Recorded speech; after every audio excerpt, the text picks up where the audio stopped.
ఒకటి మిస్ అయినాం, అది కూడా తప్పిదారి మిస్ అయినాం. ఆ గోషామహల్లో రాజాసింగ్ అంటూ ఒక్కడ దెబ్బన కొద్దిలో మిస్ అయింది, కానీ లేకపోతే అది కూడా మొత్తంగా క్లీన్ స్వీప్ అయి హైదరాబాద్ లో ఎక్కడ కూడా వేరే జెండా కనబడని పరిస్థితి మన జరిగిన శాసనసభ ఎన్నికల్లో. కానీ బయట జిల్లాల్లో కాంగ్రెస్ పార్టీ చెప్పిన మోసపు మాటలు, 420 హామీలు, 420 హామీలు ఏవైతున్నాయో, మీకు బస్సు ఫ్రీ, బంగారం ఫ్రీ, మీకు ఇది ఇస్తాం అది ఇస్తాం అని చెప్పి మొత్తం జిల్లాల్లో ఉండే అమాయకులైన కొంతమంది ఆడబిడ్డలను అన్నదమ్ములని ఆగం చేసి మోసం చేసి ఓట్లు వేయించుకొని గద్దెనెక్కినారు. గద్దెనెక్కి 60 రోజులు అయింది. ఈ 60 రోజుల్లోనే రాష్ట్రంలోని ప్రతి గ్రామంలో చర్చ జరుగుతా ఉన్నది. ఈ 60 రోజుల కంటే ముందు ప్రభుత్వం ఎట్లుండే, ముందు పరిస్థితి ఎట్లుండే, ఇవాళ ఎట్లా ఉన్నదో ప్రతి గ్రామంలో ఇలా చర్చ జరుగుతా ఉన్నది. రైతులు చూసుకుంటా ఉన్నారు ఒకరు మొఖాలు ఒకరు, అయ్యో ఎంత పని చేస్తే కేసీఆర్ గారు ఉన్నప్పుడు వారం 10 రోజుల లోపల మన ఫోన్లన్నీ టింగు టింగు మన మోగుతుండే, 7,600 కోట్ల రూపాయలు మన 70 లక్షల మంది రైతుల ఖాతాల్లో రైతు బంధు పడుతుండే. కానీ ఈ ప్రభుత్వం వచ్చినాక 60 రోజులైంది, 10,000 కాదు 15,000 ఇస్తామన్నారు. కానీ ఇప్పటి వరకు ఆ 10,000కే దిక్కు లేదు అని చెప్పి రాష్ట్రంలోని రైతులందరూ బాధపడే పరిస్థితి. అదే విధంగా కరెంటు కోతలు చాలు అయినాయి. మల్కాజ్గిరిలో కూడా చాలు అయినాయా? పోతుందా కరెంటు? పోతలేదా? పోతుందా? ఇక మళ్ళా కొనుకొచ్చుకోవాలి ఇన్వర్టర్లు, జనరేటర్లు. ఎందుకంటే ముందే చెప్పినాం, మనం కాంగ్రెస్ కావాలన్నా కరెంటు కావాలన్నా అని అడిగినాం, సిల్కకు చెప్పినట్టు చెప్పినాం. కానీ కొంతమంది విన్నారు, హైదరాబాద్ వాళ్ళు తిన్నారనుకో, బయట ఇల్లే వినకపోతే ఏమైంది, ఇవాళ కరెంటు కూడా పోయే పరిస్థితి.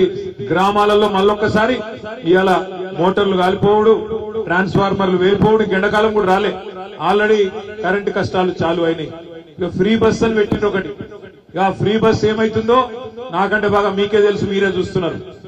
ఆ బస్సు డ్రైవర్ ఎక్కే అల్లకెళ్ళి ఎక్కుతున్నారు, ఆ డోర్లకెళ్ళి, ఆ కిటికీలకెళ్ళి దుక్కుతున్నారు లోపల పోయి సీట్ల కోసం. ఎన్నడూ చూడలే మనం జీవితంలో ఇట్లాంటి దృశ్యాలు. మా ఆడబిడ్డలు ఒకరినొకరు జుట్లు పట్టుకొని కొట్టుకుంటారు, అక్కడక్కడ చెప్పులతో కొట్టుకున్నారు. ఇంతకంటే దుర్మార్గమైన పరిస్థితి నేనైతే చూడలేదు.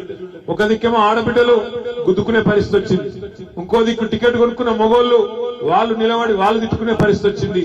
బయటనేమో 6.5 లక్షల మంది ఆటో డ్రైవర్లు రెక్కాడితే గాని రెక్కాడనోళ్ళు వాళ్ళు తిట్టుకుంటా ఉన్నారు. మార్పు అని ఓటేసినాం, మా గొప్పనే ముంచుకున్నాడు ఈయన అని చెప్పి ఆయన వాళ్ళు తిరుగుతా ఉన్నారు. నేను నిన్న కుత్బులాపూర్ నియోజకవర్గానికి పోయినా. షాపూర్ లో ఒక మార్కెట్ ఉంటే ఆ మార్కెట్ లో పోయినా. ఒక పెద్ద మనిషి కలిసింది నాకు, సులోచనమ్మ అని.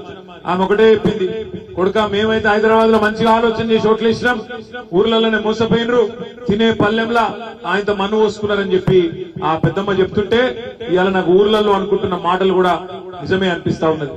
పెద్ద మాటలు చెప్పిండ్రు, మేము ఇది చేస్తాం అది చేస్తాం, కేసీఆర్ 10,000 ఇస్తే మేము 15,000 ఇస్తాం, కేసీఆర్ 2,000 పెన్షన్ ఇస్తే మేము 4,000 ఇస్తాం, ఆడబిడ్డలందరికీ నెలకు ప్రతి ఒక్క మహిళకు 2,500 ఇస్తాం అని చెప్పి నోటికొచ్చిన మాటలు చెప్పి మొన్న సెక్రటేరియట్ పోయి ముఖ్యమంత్రి గారు మాట్లాడుతున్నాడు.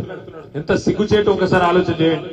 ఆయన అంటాడు అక్కడ పోయి, మేమేదో ఇక్కడ లంకె బిందెలు ఉన్నాయనుకొని వచ్చినాం, ఇక్కడ లంకె బిందెలు లేవు, ఖాళీ కుండలు ఉన్నాయి అంటున్నాడు. మరి ఆయన ఇదివరకు ఏం చేస్తున్నాడు నాకైతే తెలియదు.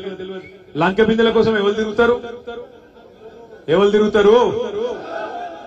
గడ్డపారలు పట్టుకొని, తటపారలు పట్టుకొని, నెత్తి మీదకి వెళ్ళి తువ్వాల కప్పుకొని అర్ధరాత్రి దొంగలు తిరుగుతారు లంక బిందెల కోసం. ఏడ తిరుగుతారు? పాడుబడ్డ కోటలల్లా, పాడుబడ్డ దేవాలయాలల్లా, పాడుబడ్డ గడిలల్లా అర్ధరాత్రి దొంగలు వల్ల తిరుగుతారు. మరి ఈయన ఇదివరకు ఏం చేస్తున్నారో నాకైతే తెలియదు. పాత అలవాట్లు వదలనట్టున్నాయి. ఇంకా లంక బిందెలు ఉన్నాయనుకొని వచ్చిన ఖాళీ కుండలున్నాయి.